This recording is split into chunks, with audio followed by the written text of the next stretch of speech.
Hello, and welcome back to the Shakey Sonnet Show with moi, Tootight Lautrec.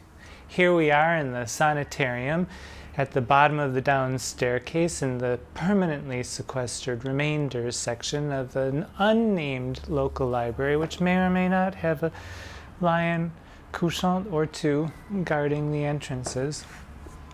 And today we're going to be discussing Sonnets 5 and 6, brought to you by OBSCURITY.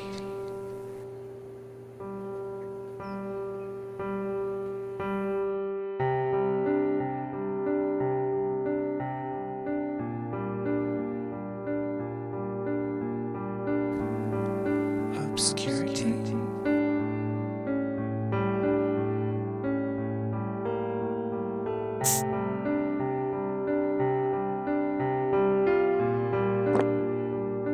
Obscurity.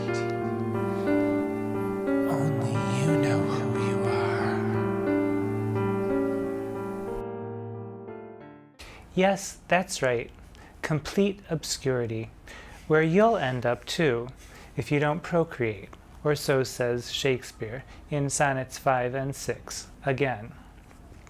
Now, we're doing 5 and 6 together because they are linked grammatically. Sonnet 6 begins with the word then.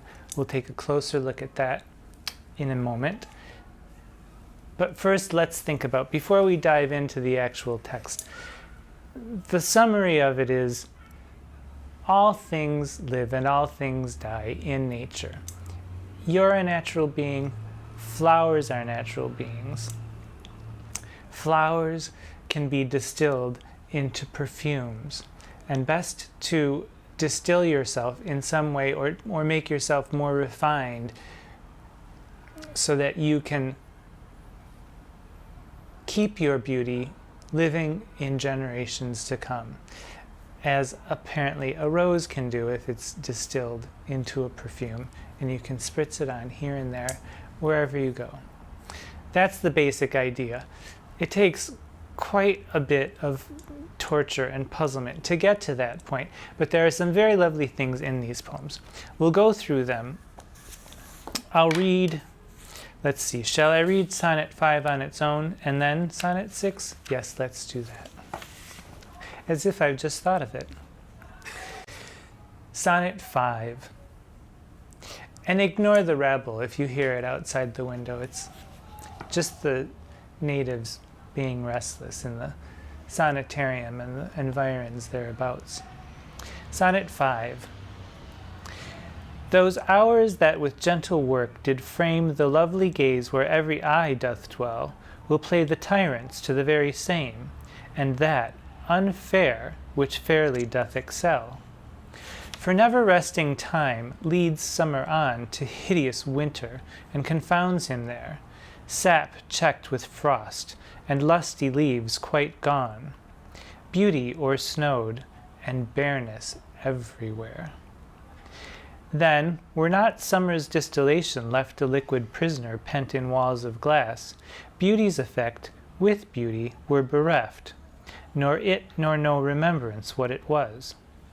But flowers distilled, though they with winter meet, lease but their show, their substance still lives sweet.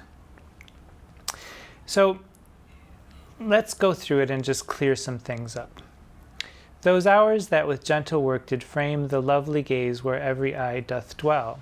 In other words, I'm looking on you now, but the hours that pass are working their magic on you too, and they're making you older and older and older, because they will play the tyrants to the very same beautiful visage that I'm looking at now, and that unfair which fairly doth excel. Unfair meaning it will make what is fair or beautiful now unbeautiful. So it will unfair the fairness or the beauty that right now is excelling all other beauty that I see in the world. But it won't last long, is what that's saying. Because for never resting time leads summer on. And this, I actually love this quatrain. I I love the way it sounds. I love the desperation in it. I love the dark tone of it. I love everything about it. For never resting time leads summer on to hideous winter and confounds him there. Him being summer. Summer goes into winter thinking everything's hunky-dory, and then suddenly time comes along and says, well, look in the mirror, you're not so beautiful as you were at the beginning of the year. Your sap has been checked with frost, and lusty leaves quite gone. Beauty o'ersnowed, and bareness everywhere. A rather bleak image of old age, which I don't necessarily subscribe to, because I do believe that beauty can live on for many years. But this is Shakespeare we're talking about. Maybe things were harder then, what with the pox and all. And we go on to the third quatrain. Then we're not, and here we get to the distillation as if it's a perfume of some sort. Then were not summer's distillation left a liquid prisoner pent in walls of glass. So here you have to think of the petals of a flower being rendered and distilled in a formula and then put into a bottle. Pent meaning imprisoned, basically, in walls of glass. If this did not happen, beauty's effect with beauty were bereft. The beauty that you see now would be dead, and no one would remember anything about it, which is what nor it or no remembrance what it was is all about. And then he ends with, but flowers distilled, though they with winter meet. So there's a rose in the garden, and though winter is coming and it will kill that rose, if you pluck it, they lease but their show. They look pretty now. But if you distill them, their substance still lives sweet. So you're a pretty young thing. Distill your essence, as it were. Yes, that's right. Distill your essence by means of sex. Procreate, and your beauty will live on, in this tortured metaphor of your nature, flowers are nature, distill a flower's essence, distill your own essence, and you will live on. So it's actually a very non-specific poem. It starts with time. The first quatrain is all about time. The second quatrain is botany, and the third quatrain introduces this idea of perfumery. And it sort of lands flat at the end. At least, you know, yes, procreate, you get the idea, but there's nothing really specific. There's no you necessarily in this poem, and there's no me in this poem either. There haven't been any me's or I's at all in any of these poems so far. But let's now look at Sonnet 6, which begins, then let not winter's ragged hand deface in thee thy summer. So it's continuing on with the same theme. You can see that.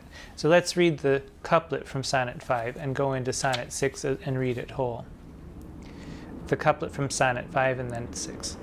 But flowers distilled, though they with winter meet, lease but their show, their substance still lives sweet. Then let not winter's ragged hand deface in thee thy summer, ere thou be distilled. Make sweet some vial. Treasure thou some place with beauty's treasure, ere it be self-killed. That use is not forbidden usury, which happies those that pay the willing loan. That's for thyself to breed another thee, or 10 times happier, be it 10 for 1. 10 times thyself were happier than thou art, if 10 of thine 10 times refigured thee. Then what could death do, if thou shouldst depart, leaving thee living in posterity? Be not self-willed, for thou art much too fair to be death's conquest, and make worms thine heir. So now we have a more specific poem. We go from the idea of nature and flowers and perfumery standing in for the beautiful youth of a person. And then the person is finally addressed directly with the command, don't let winter's ragged hand. This is actually quite a nice line too. Then let not winter's ragged hand deface in thee thy summer ere thou be distilled. Make sweet some vial. Let's think about that for just a moment, shall we? How could someone make sweet some vial? And what sort of vial are we talking about? What do vials look like? They're somewhat cylindrical. I suppose they could be made sweet by distilling someone's essence in them. And if that's the case, we have a winner. Yes, I believe that this is the first instance where we have a gendered poem. It's quite clear.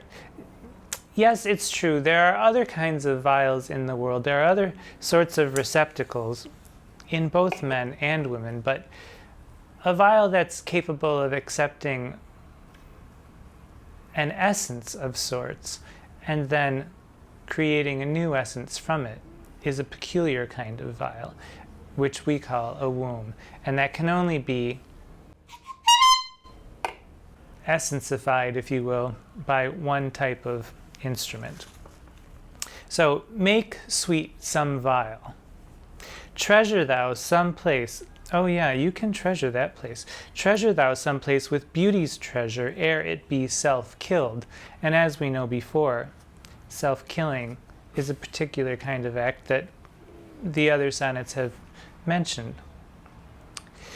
If you make sweet some vial, if you distill your essence into a womb or a vial, if you're a rose of sorts, that use is not forbidden usury, which means you're not investing in the wrong way. You're not lending it for an exorbitant sum that you'll never be able to pay back. That use, that is not forbidden usury, which happies those that pay the willing loan. That's for thyself to breed another thee. Okay, we get it. You can breed another one of yourself. Or 10 times happier, be it 10 for 1. And here we get the interest on usury and showing that it's better to be, it's not forbidden usury because the investment that you make will come back to you tenfold. Or 10 times happier, be it 10 for 1. Because 10 times thyself, get your pencils out and your calculators. All your fingers and toes should be fine, but if you need a calculator, go for it. 10 times happier, be it 10 for 1. 10 times thyself were happier than thou art. If 10 of thine 10 times refigured thee, that would be 100 of you. And so on and so on and so on until the entire world is filled with you and nobody else because you're just that gorgeous. And then we get to this. I have to actually say that while I was memorizing this poem to perform it, this was a particularly difficult poem to memorize. The first part was wonderful with winter's ragged hand and, you know, before your summer is distilled. That was wonderful. But this 10 times thyself were happier than thou art, if 10 of thine 10 times refigured thee, was a bit much for me. And then we come to this strange plotting, then what could death do if thou shouldst depart? Which is not an easy thing to say, and it's certainly not an easy thing to memorize. But the meaning of it is, then what could death do if thou should depart? If you do die, then what will death, as if death is its own thing, what could death do if you left yourself living in posterity? So make some children and you'll cheat death, I suppose. But I've got news for Shakespeare. When you're dead, you really are dead. Sorry. We end with the couplet, be not self-willed, which rhymes with self-killed in the first quatrain and is quite a nice, what's the word I'm looking for? It's quite a nice opposite. Be not self-killed, be not self-willed. It rhymes a little bit in sense as well, because if you're self-willed and you're self-killed and you just do it and waste your seed, then things won't go so well. Be not self-willed, for thou art much too fair to be death's conquest, and make worms thine heir. You can think about worms any way you like. I think they're just worms here, to tell you the truth. So here we have these two poems, two sonnets. Begins general, time, botany, and perfumery, and then we come to the next sonnet, which picks up again with perfumery, the investment or usury argument, and the increase or decease argument, which is what we started with in Sonnet 1. And yes, I'm saying it, vile is vagina. We have a winner. Thank you. Now, how does this sonnet fit in terms of if it's a biographical poem? And Shakespeare really was commissioned to tell some young man to procreate. That fits fine with my theory. Is it homosexual in any way, shape, or form? It is not. It's saying, be a man the way we think of men, be a heterosexual man, impregnate a womb, have some children, and carry on your beauty's legacy to make the whole world beautiful. That's the end of it. Is it a male or a female that's being addressed? It is a male as far as I'm concerned. How could this fit in if it were some sort of dramatic exercise? Well, I could see perhaps Cleopatra saying this to Antony, or Juliet to Romeo. You know, distill me, Romeo. Fill my vial, which would not be the case because Shakespeare is much smarter than I could ever be, and not even half so crude. But I could see some lass to her lad attempting to woo with these one or two sonnets together, probably both together, I would imagine. So that's Sonnet 5 and Sonnet 6 together.